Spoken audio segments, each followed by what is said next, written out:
इस वीडियो में आप सीखेंगे -1/2 और 1/2 के बीच 5 परमेय संख्या ज्ञात करना। जब भी आपके पास क्वेश्चन ऐसा आता है कि दो भिन्न दी हैं, दो फ्रैक्शंस दिए हैं और इनके बीच में हमें कुछ परमेय संख्याएं ज्ञात करनी होती हैं, तो जो पहला स्टेप है, पहला काम जो हम करते हैं वो इनके हर यानी डिनोमिनेटर एक जैसे बना देते हैं। ये पहला काम होता है, लेकिन आप नोटिस करेंगे कि ये पहले से ही एक जैसे हैं, तो हमारा वो काम तो बच गया। अब दूसरा स्टेप क्या होता है, वो ये है कि जो भी नंबर यहां पर लिखा होता है इसमें एक प्लस करके यहां ऊपर नीचे गुणा करते हैं। ऐसा क्यों करते हैं? यानी 5 में एक प्लस किया, आपने देखे होंगे इससे पहले बहुत सारे क्वेश्चंस। हम क्या करते हैं, जो नंबर ये लिखा होता है, यानी अगर हमें 5 परिमेय संख्याएं ज्ञात करनी है तो 5 में एक प्लस करके और जो भी नंबर आता है, जैसे अगर हमें 10 परिमेय संख्या ज्ञात करनी है तो 11 का मल्टीप्लाई हम ऊपर नीचे कर देंगे। अब इससे क्या हासिल होता है, ऐसा करते क्यों हैं? ऐसा करते हैं इनके गैप को बढ़ाने के लिए, तभी तो हम इनके अंदर संख्या रख पाएंगे। अभी जो है वो गैप देखो, अभी हमारे पास नीचे तो एक जैसा है, लेकिन यहां -1 है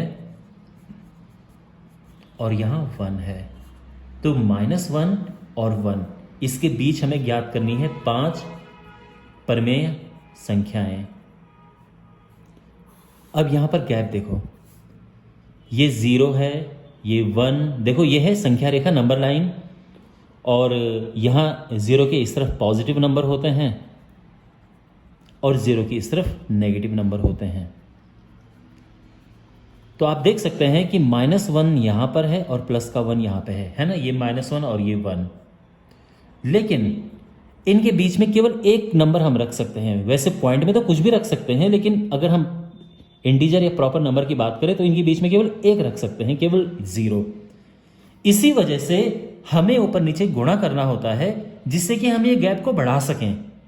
अब ऊपर नीचे आप जितने बड़े नंबर से मल्टीप्लाई करोगे उतना गैप बढ़ जाता है। तो वैसे हम क्या करते हैं, जो भी नंबर लिखा है उससे एक बढ़ा के ऊपर नीचे मल्टीप्लाई करते हैं, लेकिन हर बार ये जरूरी नहीं है। वैसे आंसर तब भी आ जाएगा, 6 से आप ऊपर नीचे मल्टीप्लाई करते हो, आंसर तब भी आ जाएगा। लेकिन क्या कोई और नंबर है जिससे मल्टीप्लाई कर सकें और हमारा आंसर भी आ जाए?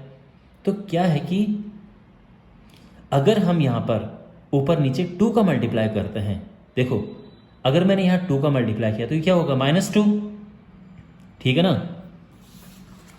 भाई। अगर मैं यहां पर 2 का मल्टीप्लाई करूंगा, ये -2 आएगा और ये क्या आ जाएगा, 2। -2 और 2 इनके बीच में हम केवल 3 नंबर रख पाएंगे, इसीलिए 2 से मल्टीप्लाई करने का फायदा नहीं है। हमें तो चाहिए 5 नंबर बीच में। अब 3 से मल्टीप्लाई करके देखो, अगर हम 3 से मल्टीप्लाई करते हैं यहां दोनों तरफ, तो यहां मिलेगा -3 और यहां मिलेगा +3। अब देखो ये है -3 और ये है +3। इनके बीच देखो, इनके बीच में आपको पूरे 5 नंबर मिल रहे हैं। तो इसका मतलब ये है कि 3 से मल्टीप्लाई करके काम बन जाएगा। और हाँ, 6 से मल्टीप्लाई करके तो काम बन ही जाएगा, उसमें कोई प्रॉब्लम नहीं है। उसमें तो आप और भी ज़्यादा नंबर रख सकते हो बीच के, ठीक है। तो यहाँ पर आप अगर 3 से मल्टीप्लाई करते हो तो आपको परफेक्ट 5 नंबर बीच में मिल जाएंगे। तो मैं क्या कर रहा हूँ, यहाँ 3 से मल्टीप्लाई कर रहा हूँ।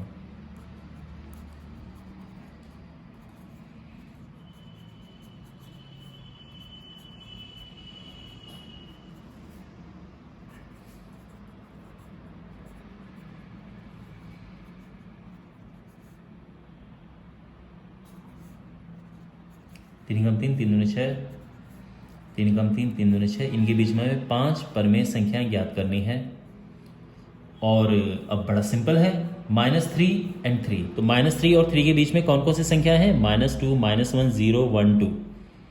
तो -2/6, -1/6, 0/6, 1/6 एंड 2/6, ये आंसर आ गया है। ठीक है, आप चाहो तो इसको थोड़ा काट के लिख सकते हो। 2 से ऊपर नीचे कटा तो -1/3 हो गया, ये 1/6 है माइनस का, ये 0/6 0 होता है, 1/6 एंड ये 2 से कटेगा तो 1/3 आ जाएगा, और ये आंसर है हमारा।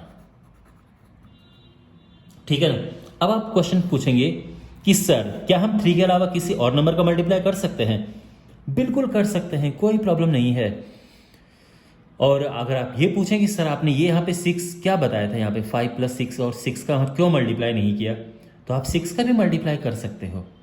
ठीक है, यानी अगर हमारे पास क्वेश्चन यहाँ पे ऐसा होता कि 3/2 और 4/2 के बीच में 5 परमेय संख्या ज्ञात करो, तो फिर हम 6 का ही मल्टीप्लाई करते।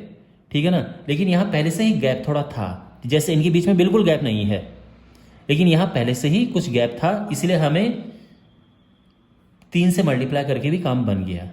ठीक है, लेकिन अगर आप चाहो तो इसमें 6 का मल्टीप्लाई कर सकते हो, 5 का मल्टीप्लाई करके भी, यानी हमने किया 3 का मल्टीप्लाई, आप 3 से ऊपर किसी भी नंबर का मल्टीप्लाई कर सकते हो। अगर आप 5 का मल्टीप्लाई करोगे तो क्या मिलेगा आपको? अगर आपने ऊपर नीचे 5 का मल्टीप्लाई किया, ठीक है, तो ये -5/10 और ये होगा 5/10, और इनके बीच में आप क्या नंबर लिख सकते हैं? देखो ये -5 है और ये +5, इनके बीच में आप ये सब लिख सकते हो, -4/10, -3/10, -2/10, -1/10, 0, 1/10, 2/10, 3/10, 4/10, ये सब लिख सकते हैं आप। ठीक है, 4/10 यहाँ तक। और अगर आपको क्योंकि केवल 5 संख्याएं लिखनी है तो आप केवल 5 लिखो, इतना, और आपका आंसर आ जाएगा। अगर आप ये आंसर लिखते हो, आपके बिल्कुल नंबर नहीं कटेंगे, आपको पूरे नंबर मिलेंगे। ये आंसर भी सही है, ये आंसर भी सही है। आप यहाँ ऊपर नीचे 10 का मल्टीप्लाई करो तो भी आपका जो आंसर आएगा वो भी सही होगा। ठीक है, तो हो सकता है कि आपका फ्रेंड इस तरह से निकाले और आप ऐसे निकालो, लेकिन दोनों सही हैं। या हो सकता है कि बुक के पीछे कुछ और आंसर हो, आप ऐसे करो या ऐसे करो, फिर भी दोनों सही हैं। तो इसके अनंत आंसर हो सकते हैं। ऑलराइट, तो इसका ध्यान रखना। और मैं उम्मीद करता हूँ कि आपको ये सोल्यूशन समझ आया होगा। थैंक्स फॉर वॉचिंग, मिलते हैं अगले वीडियो में।